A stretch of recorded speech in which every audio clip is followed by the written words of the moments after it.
the cat who waited for me. This morning, I walked my usual route, the narrow path between old garages where I feed a few stray cats every day. But today felt different. On a cracked concrete slab sat a black cat with a small white stripe on his chest. I'd seen him before, but he always kept his distance. Wild, tense, always ready to run. Like a soul that had learned not to trust anyone. But today he didn't run. He just sat there, looking straight at me, calm, silent, as if he had been waiting for me specifically.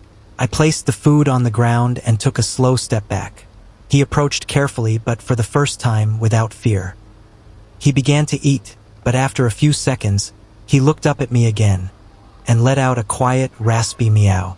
It sounded like he hadn't used his voice in a long time. I crouched down.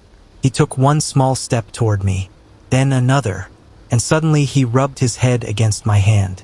I froze. This was the same cat who had avoided me for weeks, who disappeared every time he heard a footstep. Now he was trusting me with his whole fragile body. As I stroked him, I felt his ribs, sharp under his fur. He was thinner than I thought. His ear was torn, his whiskers uneven, his paws rough from walking across broken glass and rubble. But still he purred, a deep, tired, grateful purr. The sound of a survivor who finally found someone who wouldn't hurt him.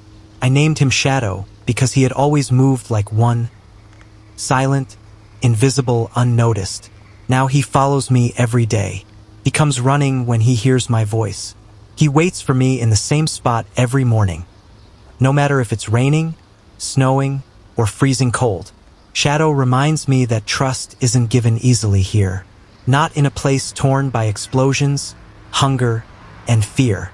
But even in the middle of war, even after everything he lived through, he chose to trust me.